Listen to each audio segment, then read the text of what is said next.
सभी दोस्तों को राम राम। चाणक्य नीति यूट्यूब चैनल पर आप सभी का स्वागत है।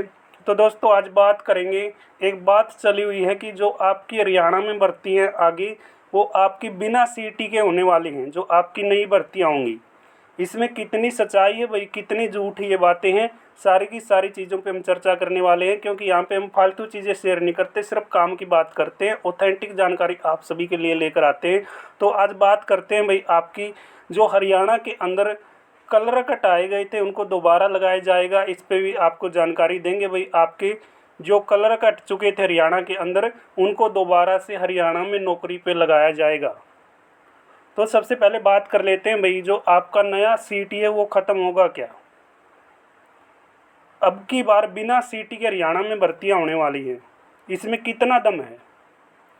तो दोस्तों जहां तक खबरें मिली है कि आपकी जो सीटी पॉलिसी है उसमें संशोधन हो सकता है, उसमें बदलाव हो सकता है। ये बिल्कुल ख़त्म होगा या नहीं होगा, इसमें अभी संशय है। और ये संशय दोस्तों आपका 6 जून के बाद बिल्कुल ख़त्म हो जाएगा। क्योंकि पीछे की भर्तियां भाई सीटी पे हुई हैं, आप सभी को पता है, कोर्ट में पेंडिंग हैं।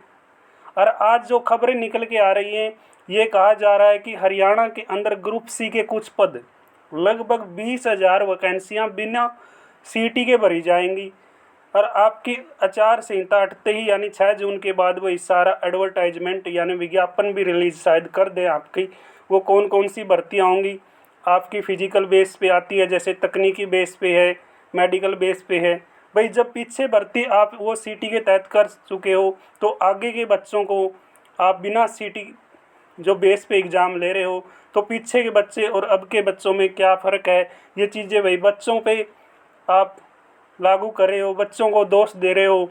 तो कम से कम अगर आपने सीटी को ख़त्म करना है तो सीटी को चाहे बिल्कुल ख़त्म करो, चाहे आप सीटी को लागू करो, इसमें आपकी एक मंशा होनी चाहिए। बच्चे को द्वंद्व में डालने से बच्चा पढ़ेगा क्या। बच्चा सोचेगा कुछ परीक्षाओं के लिए सीटी लिया जा रहा है, कुछ के लिए नहीं लिया जा रहा, मैं किस एग्ज़ाम की तैयारी करूं। पीछे की भर्तियां वही सभी की सभी सीटी के तहत हुई है। तो आगे की 20,000 प्लस वैकेंसियाँ कहा जा रहा है कि बिना सीटी के होंगी, और जो बाकी भर्तियाँ हैं भाई वो सीटी के तहत हो सकती है। हरियाणा सरकार पे 95 दिन बचते हैं, तो 95 दिनों में भाई वो क्या कर लेगी। आपका नया सीटी निकाल के एग्ज़ाम लेगी, उसके बाद क्या आपकी सीटी के तहत भर्तियाँ कर लेगी। बिल्कुल भाई फ़िलहाल असंभव नज़र आ रहा है। ऐसा लग रहा है कि सीटी शायद जो आपकी पॉलिसी आई थी वो बिल्कुल ही ख़त्म हो जाए, या जो आपकी नई भर्ती आएंगी वो बिना सीटी के हो सकती है। 20,000 ही नहीं, शायद आपकी लगभग जो भी वैकेंसी आए वो सभी बिना सीटी के हो जाए। फ़िलहाल की जो अपडेट है भाई, वैसे सीटी ये कहा गया है कि हम 20,000 प्लस जो वैकेंसी हैं तकनीकी तौर पे, फिर मेडिकल तौर पे, भाई ये जो वैकेंसियाँ आएंगी वो बिना सीटी के भर देंगे। और 6 जून के बाद शायद आपको इनका विज्ञापन भी देखने को मिले। इसमें दोस्तों कहीं ना कहीं बच्चों को द्वंद्व में डाला जा रहा है, बच्चों को फंसाया जा रहा है। तो बच्चे किस एग्ज़ाम की तैयारी करें। हरियाणा में ये एक चीज़ जो चलती है भाई, वो चीज़ कितने समय तक चलती है आप देख लो। आपका समय आ चुका है, सोच समझ के भाई अपना अधिकार का प्रयोग करें। कहाँ आपने अपना मत देना है, बिल्कुल अपनी बुद्धि और विवेक से काम लीजिए। किसी को भी आप वोट दीजिए, लेकिन सोच समझ के वोट देना दोस्तों, वैसे मत वोट दे देना, क्योंकि आपका एक वोट आपके भविष्य को सुनिश्चित करेगा। तो नया सिटी भाई जहाँ तक अपडेट है, नया सिटी में बदलाव हो सकता है, बिल्कुल ख़त्म होने के कोई चांस नहीं है। लेकिन 95 दिनों के अंदर ये क्या करेंगे, या भर्तियां को फंसाएंगे।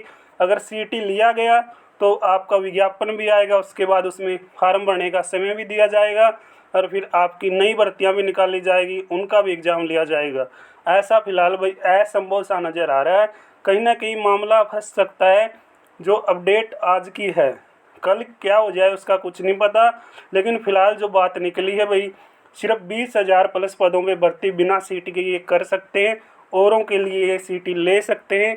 अगर लेंगे तो कितने समय के अंदर लेंगे। क्या भाई जो हमारे हिम्मत सिंह चेयरमैन बने हैं वो एक बड़ी हिम्मत मारने वाले हैं। आचार संहिता के हटने के बाद हमारे जो नायब सिंह सैनी हैं उन्होंने मीटिंग भी की थी, जो आपके नए चेयरमैन हैं उनके साथ। कि आप ये प्रक्रिया जल्दी से शुरू कर देना भाई। जो भर्तियाँ पेंडिंग हैं वो पेंडिंग भर्तियाँ भी आपकी जल्दी निपट जाएगी। जैसे 56-57 हो गया, टीजीटी हो गया भाई, बहुत भर्तियाँ हैं।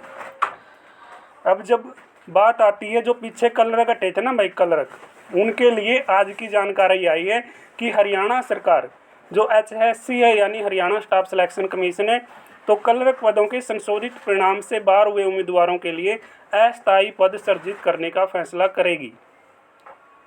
यानी भाई हरियाणा सरकार क्या करने वाली है, जो आपकी कलरक की भर्ती आई थी उनका रिजल्ट संशोधित किया गया था और संशोधित रिजल्ट से कुछ कैंडिडेट बाहर हो गए थे। तो जो बाहर कैंडिडेट थे भाई उनको अस्थायी पद पे नौकरी दी जाएगी।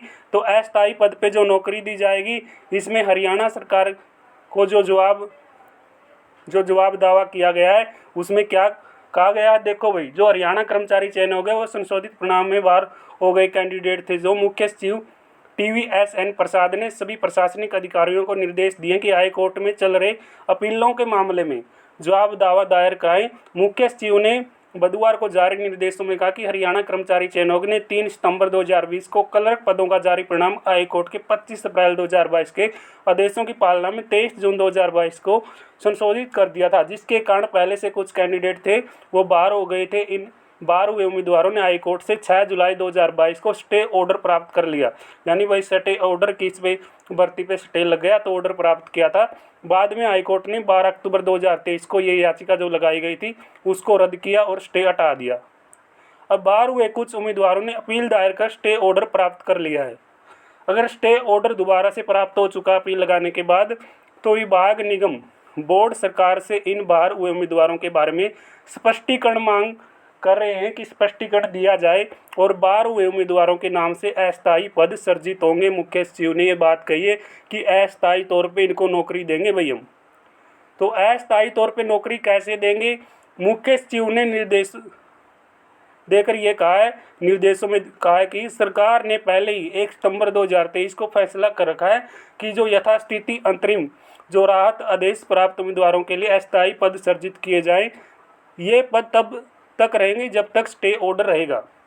जब तक भाई अपील लगाकर इन्होंने स्टे ऑर्डर प्राप्त किया है, जब तक ये स्टे ऑर्डर इनके पास रहेगा तब तक इनकी नौकरी रहेगी अस्थायी तौर पे। अस्थायी तौर पे ये पद बनाए गए हैं तो भाई इनको दोबारा से अस्थायी तौर पे नियुक्त किया जाएगा और ये पद केवल वेतन के उद्देश्य के लिए ही सृजित होंगे। सिर्फ वेतन के उद्देश्य से भाई इनको तनख्वाह मिले, अन्य कोई भी लाभ तो क्या इन बाहर उम्मीदवारों को नहीं मिलेगा। यानी जो अन्य कोई लाभ मिलता भाई वेतन के सिवा इन उम्मीदवारों को नहीं मिलेगा। इसके बाद राज्य सरकार ने फिर विचार किया कि केवल अंतरिम राहत प्राप्त करने वाले उम्मीदवारों के नाम से अस्थायी पद सृजित होंगे।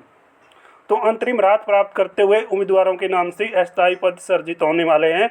सभी प्रशासनिक सचिव हाईकोर्ट में दायर अपीलों के मामलों पर जवाब दावा दायर करेंगे। तब तक अस्थायी पद सृजित करने के 1 सितंबर 2023 के निर्देश लागू रहेंगे, मगर ये पद पूरी तरह से अस्थायी होंगे।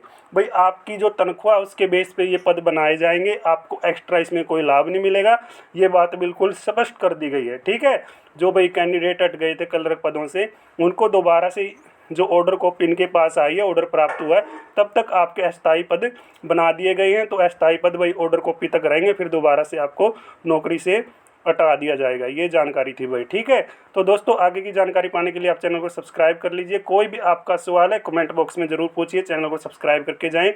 मिलेंगे नेक्स्ट वीडियो में नेक्स्ट जानकारी के साथ, तब तक आप सभी का बहुत बहुत धन्यवाद। जय हिंद, जय भारत।